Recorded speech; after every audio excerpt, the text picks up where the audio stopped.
Olá, estamos aqui em mais um bate-papo da nossa Corrente do Amor Brandili com um tema muito atual que, claro, desperta muitas dúvidas. O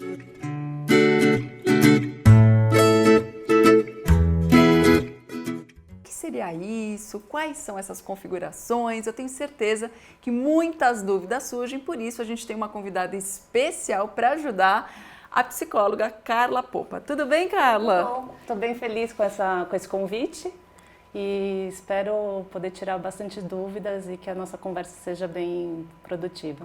Vamos lá, então. Bom, vamos começar falando sobre o que é a configuração familiar. A gente está muito acostumado com a família tradicional, né? O pai, a mãe e os filhos. Morando na mesma casa. Morando na mesma casa, exatamente. Hoje a gente tem várias formas de família, não é isso? Isso. Aconteceram uma série de mudanças, né, na sociedade nas últimas décadas e aí as famílias foram se organizando de maneiras diferentes, né? Então a gente ainda tem uma série de famílias que se organizam tendo como referência, como parâmetro essa família tradicional, como você disse, o pai, a mãe, os filhos na mesma casa, mas tem novas maneiras e possibilidades das famílias se organizarem. Então a gente tem o que a gente chama, por exemplo, de famílias monoparentais. Então são famílias que a mãe ou o pai, quer dizer, só um dos ou a mãe ou o pai que exerce a educação do filho de maneira mais ativa, né? O outro está mais afastado.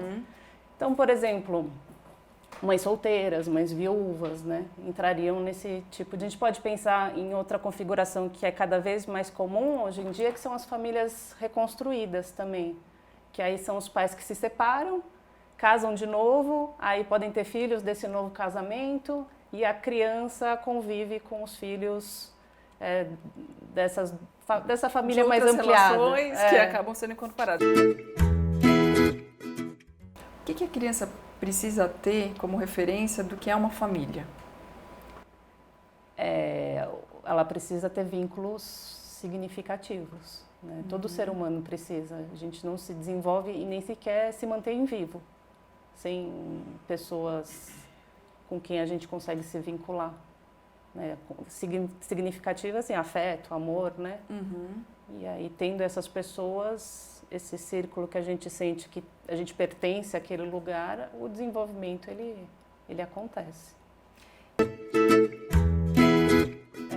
Essa é uma pergunta frequente, né? Do que fazer mesmo, né? Eu acho que a criança ela vai percebendo, né, que alguma coisa está acontecendo, mas eu acho que para ter essa conversa que finaliza, que formaliza a separação, seria importante que os pais eles já tenham em mente que a decisão está tomada e quais vão ser os passos que vão ser seguidos dali por diante, né?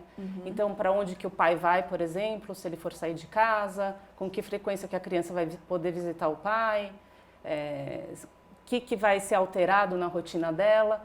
Então, se essa informação puder ser dada para a criança no momento em que é comunicada a separação, dá uma sensação de segurança, né? Ela não fica com aquela sensação de que, ai meu Deus, o que vai acontecer com a minha vida daqui em diante.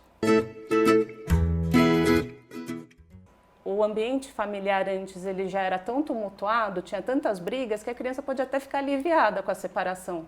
Mas não necessariamente isso é positivo. Ela vai ter uma lembrança dos primeiros anos da vida dela como algo conflituoso, né? E às vezes não, às vezes a briga do casal não afetou ela, não afetou tanto assim, né?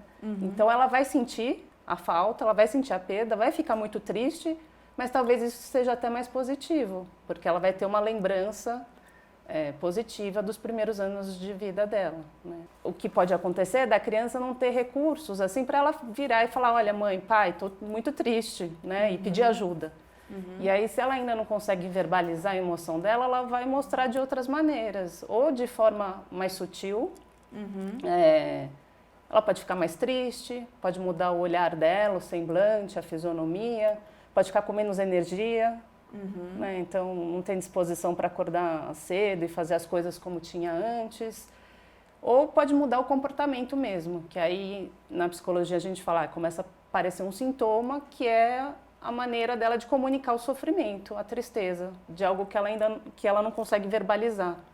Então pode desde acordar à noite né, ter pesadelos, até começar a ter uma fobia que aparentemente não tem nada a ver com a situação, mas tem a ver com essa insegurança que ela passa a sentir pelas mudanças na vida dela.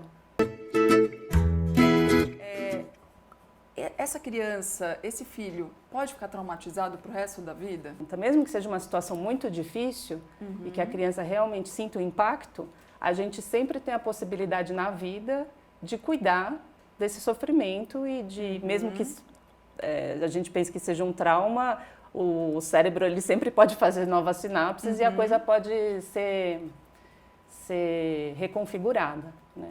Mas, de qualquer forma, se a criança, por mais difícil que seja a situação, se a criança tem a companhia de um adulto, né, para dar o apoio, para conversar, para permitir que ela se expresse e para que ela desenvolva recursos para lidar com essa situação, dificilmente vai deixar uma marca tão definitiva assim na vida dela. Nessa situação, é pensar assim, não só pensar em si mesmo, que você está disponível e está aberto para ter um novo relacionamento, mas pensar também na criança, se ela está pronta também para ter uma nova família e para estabelecer novas relações, né? Às vezes a tristeza e o sentimento de perda não passou ainda. E para você já passou, né? Mas e aí nesse caso, se você perceber que para o seu filho ainda não passou, talvez valha a pena esperar um pouquinho para apresentar, porque senão a relação do namorado ou da namorada com o filho vai começar torto, né? Ele não vai ser receptivo, a criança não vai ser receptiva, né? E é ideal que a gente primeiro apresente como um amigo, vá inserindo aos poucos no convívio social? Isso eu acho que é uma outra dica importante, porque acho que é importante ter uma apresentação gradual, um convívio gradual, né? Então, não precisa apresentar como amigo, pode falar que é namorado, acho que não precisa nunca subestimar a criança, né? Sempre falar a verdade. Até para que ela confie no pai e na mãe, né? Mas também não precisa fazer com que o namorado, de repente, quando vai ser apresentado, já fica 4 dias na sua casa convivendo com seu filho. Então, o ideal talvez seria sair para um almoço, depois sai para um passeio que dura o dia todo.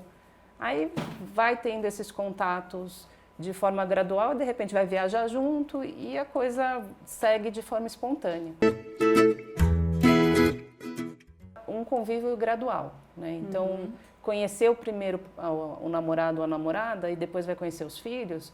Então, promove um encontro, depois promove uma viagem. Não vamos colocar todo mundo na mesma casa logo de cara, né? E para que a relação entre eles possa ser construída de forma espontânea. E também a gente tem que tomar um pouco de cuidado com as expectativas, eu acho. Porque às vezes também você pode achar que vão virar melhores amigos ou... Isso, vão dividir o quarto numa boa. E vai dar tudo certo. E às vezes não, às vezes são pessoas realmente diferentes, com visões de mundo, com interesses, eles não vão se identificar e vai ficar cada um na sua e a gente tem que aceitar e respeitar. Né? Porque às vezes nem irmão também não tem muita né? irmão de sangue, né? Não tem muita afinidade. É verdade, às vezes é uma guerra dentro de casa. O que eu já conversei com alguns e eu sinto que muitos acabam com essa preocupação de, poxa, eu preciso ter uma figura materna, eu preciso ter uma figura paterna para suprir essa carência. A criança tem essa carência? Precisa mesmo ter? A gente costumava, acho que isso vem da família tradicional, né? Isso. A gente costumava associar que a figura materna era uma pessoa mais, a mãe é uma pessoa mais acolhedora, que ia acolher, passar a mão na cabeça da criança, e o pai, a figura paterna, era a pessoa que ia mandar para o mundo e falar, não, sai aqui do colo da mãe e se vira um pouco, né? Mas acho que isso também vem mudando mesmo nas famílias tradicionais hoje em dia, né? As mães, elas tendem a assumir essas duas posturas, algumas, né? Conseguem ser acolhedoras e conseguem mandar para o mundo também. E os pais também, eles estão tentando ser acolhedores, não ficar só nessa promoção da autonomia. Mas eu acho que numa família em que é só a mãe que é a única responsável pela criança, ela vai precisar, sem dúvida nenhuma, não é nenhuma escolha, é muito importante que ela exerça essas duas posturas na relação com a criança. Mas precisa de alguns cuidados, principalmente no primeiro momento, que eu acho que é entender que essa criança ela já vem Se for um bebê, talvez seja mais tranquilo, mas uma criança um pouquinho com uma idade mais avançada, ela já vem com uma maneira de se relacionar. E a gente tem que entender. E pode ser uma maneira de se relacionar um pouco mais agressiva, por exemplo. Pode ser que no abrigo ela tinha que dominar ali, defender o que era dela. A gente entende como agressivo, mas foi o jeito que ela desenvolveu ali para se proteger, para se relacionar com as outras crianças. Então, acho que é muito cuidado para não levar para o pessoal, né, para não colocar, não retalhar nesse primeiro momento e para dar o tempo dela, para ela assimilar a nova maneira de se relacionar nessa nova família. Amor nunca é demais, né? Porque eu acho que tem muita gente assistindo a gente que tem esse medo. Ai, se eu dou amor demais, eu tô mimando e aí eu tô estragando toda essa relação familiar. Sim, desde bebezinho, né? Tem esse mito de não dar colo, né? Exatamente. E não é isso. Não é o amor. Atenção, empatia, amor, nunca é demais. O que pode ser demais é quando a gente peca nisso e aí tenta dar bens materiais, compensa com outras coisas, né? Mas amor, atenção, carinho, afeto, empatia, nunca é demais. Em nenhuma relação. Viu? Então eu acho que essa mensagem é a mais importante que a gente teve hoje, que é o amor. É o amor que constrói essas relações familiares, seja a sua família como ela for, na maneira que vocês construíram, na maneira que você chegou até lá. O importante é que nunca falte o diálogo, a conversa, o respeito, né? Porque assim a gente vai construindo junto e chega lá. Bom, e isso é o que a gente faz na Corrente do Amor, Brandili, por isso que chama Corrente do Amor. São elos, né? Como numa corrente. Então você é um elo, eu sou um elo, a Carla é um elo, e a gente vai se unindo, se juntando, trocando essas experiências, essas mensagens, esse afeto, esse carinho, para que a gente construa uma relação positiva com as crianças, que a gente ama tanto, com os nossos filhos, para que a gente tenha uma sociedade melhor, tenha famílias mais felizes e que a gente consiga, sim, fazer com que essa corrente se espalhe ainda mais. Então, a Brandili está aí, fazendo roupas lindas, mas mais do que isso, tendo muito amor pela criança. As redes sociais da Brandili sempre estão ali mostrando como a gente pode se relacionar ainda melhor com os nossos filhos.